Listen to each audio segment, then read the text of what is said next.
Olá, meus amigos, Deus abençoe você, Deus abençoe sua casa, Deus abençoe toda a sua família e sejam todos bem-vindos ao nosso Diário de Fé. Mateus 13, de 1 a 9. Naquele dia, Jesus saiu da casa e foi sentar-se às margens do mar da Galileia. Uma grande multidão reuniu-se em volta dele.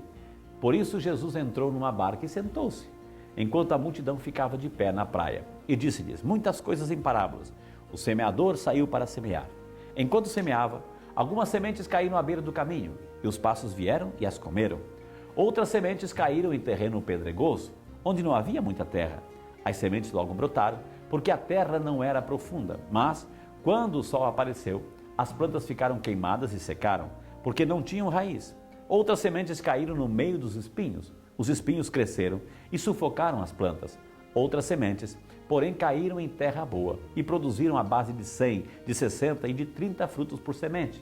Quem tem ouvidos, ouça. Palavra da salvação. Glória a vós, Senhor.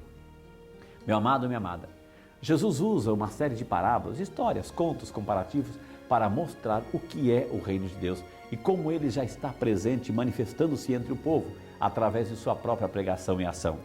Dois grupos são destacados: a multidão, que escuta e não compreende por causa de sua recusa voluntária, e os discípulos, a quem Deus concede a inteligência do reino, o conhecimento dos mistérios do reino dos céus. É um dom de Deus, concedido somente àqueles que acolhem a palavra, a mensagem de Jesus. Situando o texto no contexto e usando um pouco a imaginação, não é difícil entendermos por que Jesus inicia essa série de parábolas sobre o reino. Era pensamento comum em Israel que o Messias enviado por Deus viria como um grande general, líder de um grande exército, que esmagaria os inimigos com poder e glória e muito derramamento de sangue, libertando a todo o povo da tirania dos opressores na época do Império Romano.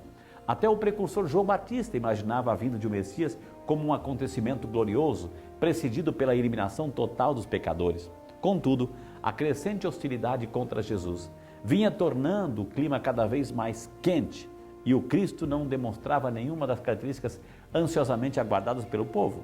Diante disso, à primeira vista, a missão de Jesus parecia estar fracassando e os discípulos estavam ficando temerosos e preocupados, a ponto de repetirem em seus corações a mesma pergunta do Batista: será esse mesmo Messias ou devemos esperar por um outro?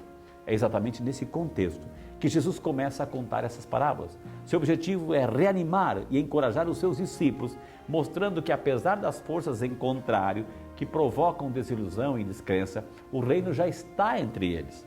Não obstante, os obstáculos criados pelos chefes do povo e a aparente insignificância de sua obra, Deus, por meio dela, está atuando e fazendo crescer o reino entre os homens. Então, vale a pena escutar e acreditar no que Jesus diz, porque com Deus a vitória é sempre garantida. Amém? Agora eu quero convidar você a segurar bem firme o copo de água, porque lá do céu, sobre ele e sobre você, é claro, vamos invocar a bênção do Senhor. O Senhor esteja convosco, Ele está no meio de nós. E por intercessão da bem-aventurada Virgem Maria, nossa Mãe, Nossa Senhora, desça sobre você, sua casa, família, amigos, enfermos, trabalhos, estudos, e sobre esta água, a bênção de Deus Todo-Poderoso, Pai, Filho e Espírito Santo. Amém. Pode tomar a sua água. Deus abençoe você e até o nosso próximo encontro.